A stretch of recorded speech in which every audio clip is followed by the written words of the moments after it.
क्या आपने ये नोटिस किया है कि हमारे कुछ दोस्त हमेशा व्यस्त रहते हैं? वो कुछ खास नहीं कर रहे होते लेकिन फिर भी हमेशा व्यस्त रहते हैं। जब पूछो तो हर वक्त यही जवाब मिलता है, बिल्कुल बहुत काम है यार। और मुझे ये एहसास हुआ कि जो लोग सबसे ज्यादा खाली हैं वो ही असल में सबसे ज्यादा व्यस्त रहते हैं। उम्मीद है आप समझ रहे होंगे। फर्क बस इतना है कि वो समय तो निकाल रहे होते हैं लेकिन शायद ऐसी चीजों पर जो जिंदगी में उतनी जरूरी नहीं होती। हाँ, ये चीजें उनकी ग्रोथ में कोई मदद नहीं करती। आज हम इस मुद्दे का हल निकालने के लिए एक ऐसी किताब की बात करेंगे जो आपको बताएगी कि समय का सही इस्तेमाल कैसे किया जाए, समय प्रबंधन कैसे करें और महत्वपूर्ण चीजों को प्राथमिकता प्रायोरिटीज कैसे दें ताकि हम जीवन में असीमित विकास के साथ आगे बढ़ सकें। परिचय, आज हम make time how to focus on what matters every day किताब के बारे में बात करेंगे जो Jake Knapp and John Zeratsky ने लिखी है। इस किताब में ऑथर्स ने हमें अपने समय को बेहतर तरीके से नियंत्रित करने का तरीका बताया है। हमारे पास वो सभी काम करने के लिए 24 घंटे होते हैं जिन्हें हमें पूरा करना है। जेक और जॉन की बताई गई स्ट्रैटेजीज के साथ आप हर दिन ज्यादा प्रेरित, इंस्पायर्ड महसूस करेंगे। इस किताब से आप सीखेंगे कि कैसे समय बर्बाद करने वाली चीजों से दूर रहकर पूरे फोकस और ऊर्जा के साथ अपना काम पूरा करें। मेक टाइम किताब आपको छोटे बदलावों के साथ उन चीजों को करने के लिए समय निकालने में मदद करेगी जो आपकी जिंदगी में असल मायने रखती हैं। अगर आप अपने समय पर नियंत्रण रखना चाहते हैं, ध्यान भटकाने वाली चीजों से बचना चाहते हैं और अपनी जिंदगी की गुणवत्ता को सुधारना चाहते हैं तो ये किताब आपको गाइड कर सकती है। इस किताब में कुछ महत्वपूर्ण विचार दिए गए हैं जिनसे आप अपने समय को सही तरीके से इस्तेमाल कर सकते हैं। ध्यान भटकाने वाली चीज़ों से बचने का सबसे अच्छा तरीका है कि आप उन पर रिएक्ट करना कम करें या फिर ध्यान ही ना दें। रुकना सीखें, अपनी ऊर्जा का सही इस्तेमाल करें। हर पार्टी, गेट टुगेदर या ज़्यादा एक्टिविटी में जाने से खुद को रोकें। हर दिन एक हाईलाइट चुनें और उसे प्राथमिकता प्रायोरिटी के साथ अपनाएं। टेक्नोलॉजी का उपयोग इस हद तक न करें कि वो आपकी ज़िंदगी को कंट्रोल करने लगे। ये किताब ज़्यादा काम करने या मल्टीटास्किंग के बारे में नहीं है, बल्कि यह उस बात पर जोर देती है कि आप किस चीज़ पर सबसे ज़्यादा ध्यान देना चाहते हैं। इस किताब में 4 स्टेप्स का एक फ्रेमवर्क दिया गया है जिसे फॉलो करके आप अपने समय से वो हासिल कर सकते हैं जो आप चाहते हैं। 1, पहला स्टेप, सिर्फ एक हाईलाइट चुनना। 2, दूसरे स्टेप में चुनी हुई हाईलाइट पर पूरा ध्यान देना। 3, तीसरे स्टेप में उस ऊर्जा के बारे में सोचना जो आप पूरे दिन में इकट्ठा करेंगे और अपना समय और ध्यान कंट्रोल में रखेंगे। 4था और आखिरी स्टेप, सोचना कि आपने पूरे दिन में क्या किया है। चलिए अब इन 4 स्टेप्स को एक एक करके डिटेल में समझते हैं। स्टेप 1, पहला एलिमेंट, हाईलाइट समय प्रबंधन के लिए सबसे पहले आपको ये सोचना होगा कि आपको ज़्यादा समय क्यों चाहिए। हर दिन आपको एक एक्टिविटी चुननी चाहिए और उसे प्राथमिकता देनी चाहिए।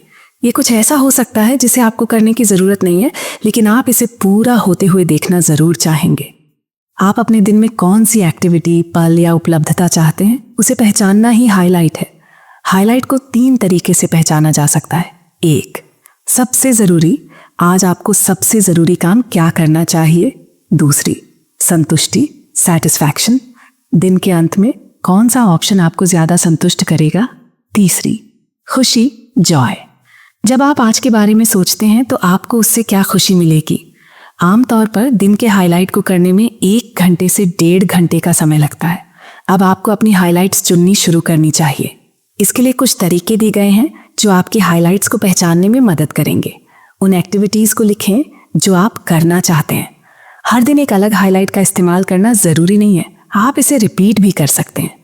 उन चीज़ों की लिस्ट बनाएं जो आपको अपनी ज़िंदगी में महत्वपूर्ण लगती है और उन्हें अपनी हाईलाइट चुनने में इस्तेमाल करें। आप दिन के बीच में अपने समय को सही तरीके से इस्तेमाल करने के लिए अपनी बड़ी चीज़ों को एक ही हाईलाइट में रख सकते हैं। आप उन चीज़ों की लिस्ट बना सकते हैं जिन्हें आप किसी भी दिन कर सकते हैं।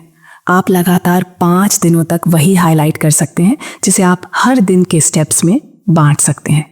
अब आपको अपनी हाईलाइट्स के लिए समय निकालना सीखना होगा। इसके लिए कुछ तरीके बताए गए हैं।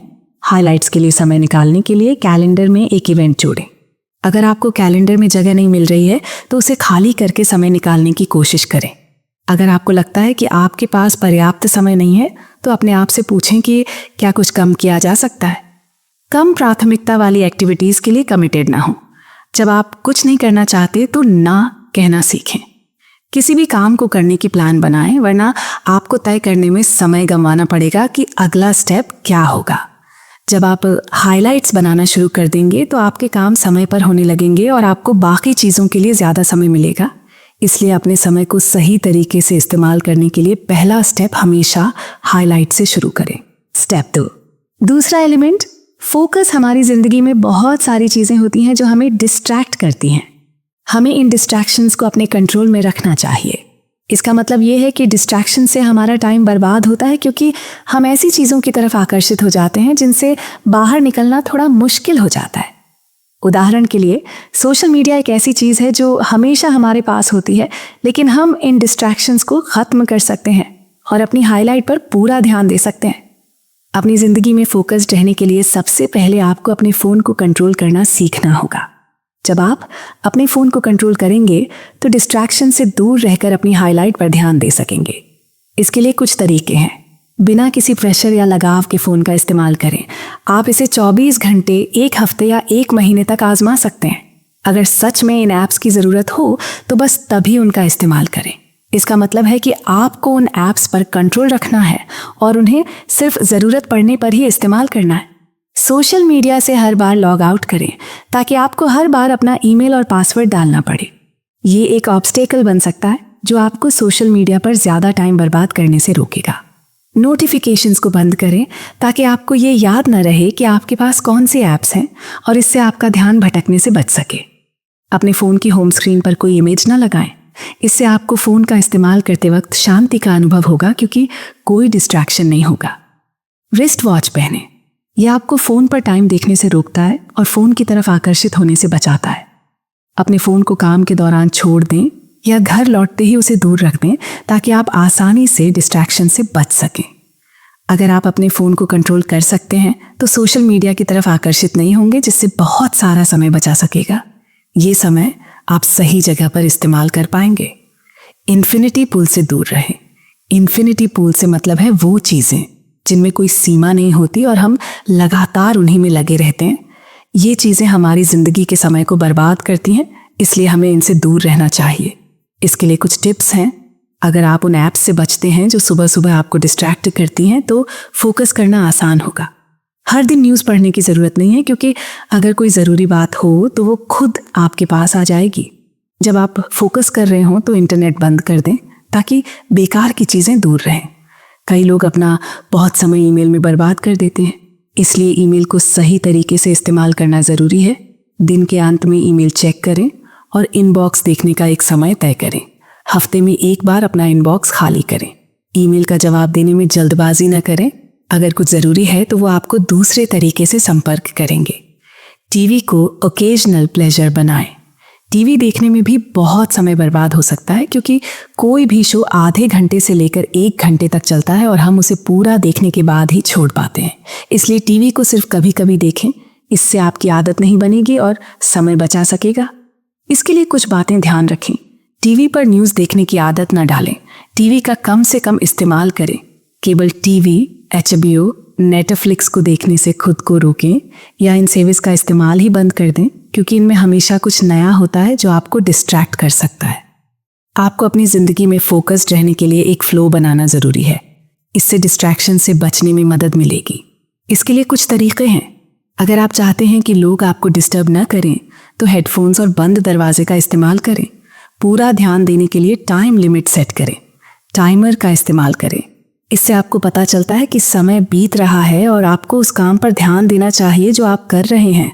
कंप्यूटर की बजाय कागज़ पर लिखने की आदत डालें क्योंकि कंप्यूटर में कई और काम होते हैं जिससे आपका ध्यान भटक सकता है।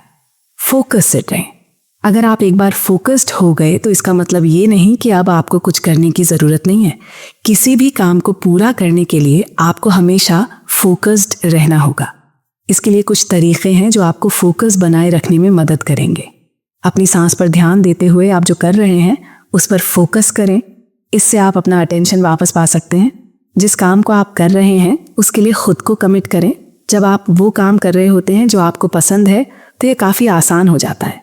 रिसर्च में पाया गया है कि जब लोग किसी काम से बोर हो जाते हैं तो वे प्रॉब्लम्स को और ज्यादा क्रिएटिव तरीके से सॉल्व करते हैं, इसलिए थोड़ा बोर होते रहें।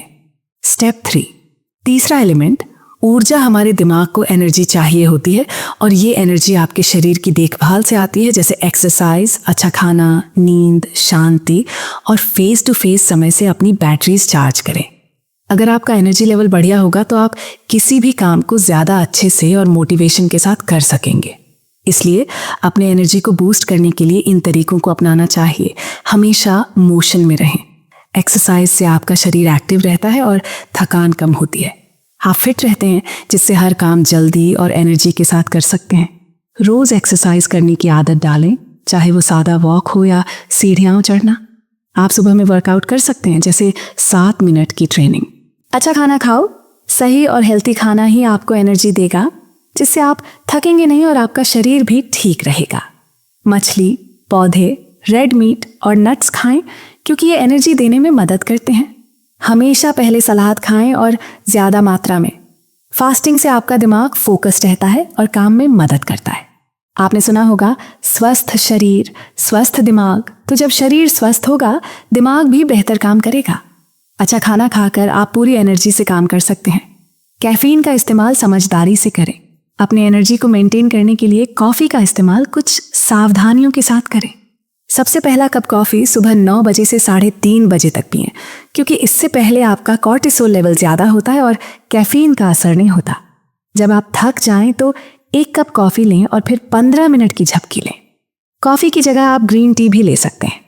ज़्यादा चीनी वाली कॉफ़ी से बचें, इससे आपकी एनर्जी डाउन हो सकती है। कुछ समय के लिए अकेले रहें। खुद से समय बिताना ज़रूरी है। इस दौरान आपको वो काम करना चाहिए जो आपको खुशी दें और अच्छा महसूस कराएं।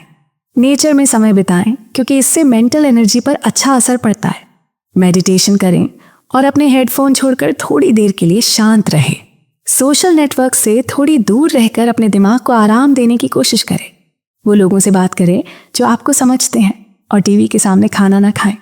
कुछ समय के लिए खुद से मिलकर और शांतिपूर्वक अपनी एनर्जी बढ़ाने के लिए इन तरीकों को अपनाएं। गुफा में सो जाओ।